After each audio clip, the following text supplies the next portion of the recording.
The Last Gunfighter. As I look back upon my years at the Children's Home Society Orphanage in Jacksonville, Florida, I am really amazed that many of the children living there did not turn out to be serial killers. I cannot possibly count the murder plots by both boys and girls aimed at our caretakers.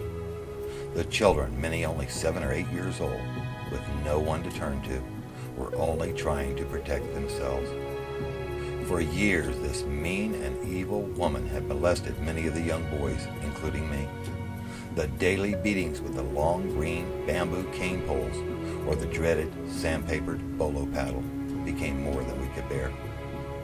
The incident that I remember the most would be the day we boys met in our underground fort, talking about doing away with the mean and hateful matron Mother Winters. The small, dark, damp underground fort became quiet as a straw was drawn by each boy. A flicker of light and a faint crackling still resonating from the small pile of leaves and pine straw which just minutes before had given us some form of light.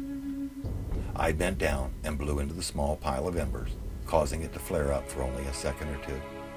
No one said a word as little Billy Smith drew the short straw. Wayne Evers reached under his torn wool shirt and he pulled out the silver Western-style gun and slowly handed it to Billy. "I don't really want to kill anybody," he mumbled. The small, dark room remained totally quiet. "Here's the bullet," I told him, holding out the small, hard, round piece of acorn. The specially prepared acorn had been sanded down on the concrete sidewalk and made to fit precisely into the barrel of the gun. Under the hammer we had placed 6 red caps. Careful testing had shown us that 4 caps forced the projectile forward with enough energy to hurt our hand. We concluded that 6 caps would cause the bullet to enter someone's brain if placed against the back of their neck in an upward position and then fired. Later that evening, 60 children sat at their places in the large dining room. Not being allowed to talk during our meals, the only noise heard was the sound of silverware. Everyone stopped eating when little Billy raised his hand to ask permission to go to the bathroom. Mother Winters motioned for him to come to her position. When he reached her location, he bent forward and whispered, "I have to use the bathroom." She stared at him for several seconds and then waved her hand for him to move away from her. Billy stepped back several paces and he stopped. "Why didn't you piss before coming to dinner, you little bastard?" she screamed at him. Billy lowered his head and looked down at the floor. "Miss Mamie, would you like some more coffee?" asked the black cook, Charity, as she opened the kitchen door located behind Mother Winters. Mother Winters turned toward the kitchen to answer Charity. When she did, little Billy Smith raised his shirt, pulled out the Fanner 50 silver pistol, and slowly began moving it toward her neck. Many of the boys covered their eyes and some covered their ears. BAM! Went the pistol as it fired.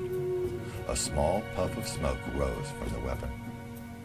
Mother Winters' body moved to the left several inches before she reached up and grabbed her neck.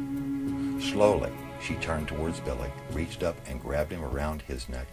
With both hands, she began squeezing as hard as she could. Matron Castile jumped up and grabbed a metal chair and began to beat Billy on his back. Billy just stood there, his face turning beet red. When Matron Castile hit Billy in the head with the chair, his body began to shake and his eyes rolled back into his head and he fell to the floor. By now, children were running everywhere. Most of us boys made our way out onto the screened-in terrace and huddled down in the corner for protection. Several minutes later, little Billy, his body totally limp, was dragged out into the yard where he was thrown into the dirt. Many of the girls were still crying. Many continued to shake and scream at the top of their lungs. As we boys broke away from our huddle, we made our way back to our large 2-story white brick building and hid in various places throughout the dormitory. No one said a word about what had happened. I guess we were just too scared. Later that evening, when little Billy entered the shower room, everyone became quiet. Now the entire side of his face was black and blue and bloody, and tears were rolling down both his cheeks. He stood there with a comatose look on his face. One at a time, we boys walked up to little Billy and began to pat him on the back and shake his hand.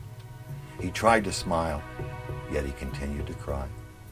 Little Billy Smith was the first hero I ever met. As I look back over the past 50 years, I see that most of the children who were raised with me in the orphanage went to prison, became drug addicts, alcoholics, prostitutes, or ended up committing suicide. However, I never heard about any one of them ever killing anyone. I guess that's because no one as mean, evil, and cruel as Matron Mother Winters ever crossed their path.